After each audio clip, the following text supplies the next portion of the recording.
আমাদের পরিচালক অন্য মামুন ভাই ভুল একটি সিদ্ধান্ত নিচ্ছেন, বা এটা আসলে ঠিক হবে কি হবে না সেটা নিয়ে আজকের আলোচনা। সো বন্ধুরা, বিস্তারিত জানতে এই চ্যানেলে নতুন হয়ে থাকলে সাবস্ক্রাইব করে পাশে থাকার বেল আইকনটি বাজিয়ে আমি শাওন মিয়ার পাশে থাকুন। কথা হচ্ছে আমাদের স্বপ্নের সিনেমা শাকিব খানেরও বলিউডের যাত্রা শুরু করেছে শাকিব খান এই পেন ইন্ডিয়া সিনেমার দরদ দিয়ে। এমনকি বলিউডের নায়িকা সোনাল জোহানের সাথে কাজ করেছে আমাদের বাংলার কিং, বাংলার সুপারস্টার শাকিব খান। সো আমার কথা হচ্ছে এবার কুরবানি ঈদে রিলিজ হয়েছে তুফান সিনেমাটি। তুফান সিনেমাটির মাঝে শাকিব খানের দরদের টিজার দেখানো হয়েছে। সেটা দেখে তো দর্শকরা মুগ্ধ হয়েছে। একদিনে কিন্তু দুইটি ধামাকা পেয়ে গেল। তারপরে আমার কথা হচ্ছে ভাই, চলিত মাসে আপনি যে সিদ্ধান্তটি নেওয়ার চেষ্টা করছেন বা এটা আসলে গ্রহণযুক্ত হবে না, কারণ তুফান সিনেমাটি দেখছে মানুষ, এত টাকা খরচ হচ্ছে, মানে কমপক্ষে হলে 1000 টাকা তো খরচ যায় একটা সিনেমা দেখতে, বা অনেক জার্নিংও রয়েছে, সেই বিষয়টা আপনারা জানেন। কারণ এই চলিত মাসে যদি আপনি এই দরদ সিনেমাটি রিলিজ করেন তাহলে দর্শকরা খাবে কি খাবে না সেটা আপনি ভালো জানেন।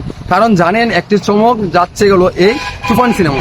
তুফান সিনেমা দেখেই মানুষগুলো অনেক ক্লান্ত হয়ে যাচ্ছে। বাট আপনি এই চলিত মাসে যদি এই পেন ইন্ডিয়া সিনেমার দরদটা রিলিজ করেন তাহলে দর্শক কি যাবে? এক মাসে দুইটি সিনেমা দেখা অসম্ভব। একজন মানুষ কত টাকায় রুজি করে বা কত টাকায় চাকরি করে আপনি বলেন তো? কারণ একজন ব্যবসায়ী মানুষ, আপনি কি বলবেন এক মাসে দুইটি সিনেমা দেখতে 2000 টাকা খরচ লাগে একটা সিনেমা দেখতে? মানে আমি বলতে চাচ্ছি একটা সিনেমা দেখলো এক মাসে একটা 1000 টাকা খরচ করে। এখন আপনার সিনেমা যদি রিলিজ করেন তাহলে আরো 1000 টাকা লাগবে। এই এক মাসের ভিতরে যদি 2000 টাকা সিনেমার প্রতি দেখার জন্য খরচ করে ফেলে বিনোদন নেওয়ার জন্য, তাহলে কি দর্শক কি যাবে? সো আমি বলতে চাই ভাই, এই তুফান সিনেমাটি চলছে, তুফান সিনেমাটি শেষ হোক, তারপরে ভালো একটা সময় দেখে আপনি রিলিজ করবেন, যাতে আপনারাও ভালো থাকবেন, আমরাও ভালো থাকবো। আমাদের তো টাকা পয়সার একটা ব্যাপার আছে। কারণ এবার কিন্তু তুফান সিনেমাটি রিলিজ হয়েছে, টিকিটের অনেক দাম বেড়েছে, আগের থেকে কিন্তু এখন দাম বেড়েছে, কিন্তু সেই বিষয়টা আপনারা লক্ষ্য করতে হবে, ঠিক আছে?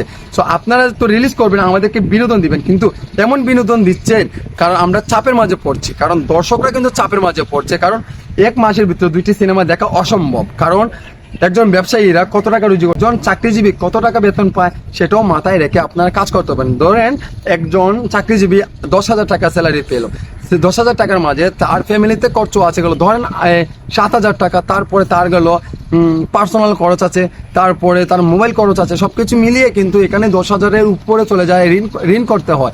তারপরে কিন্তু একটা সময় বের করে আপনাদের এই নির্মাণ করা কিছু শিক্ষণীয় সিনেমা আমরা দেখে উপভোগ করি, যাতে আমরা ভালো কিছু শিখতে পারি। হ্যাঁ, সেটা না আপনারা চাপের মধ্যে দর্শককে পালাবেন, ঠিক আছে?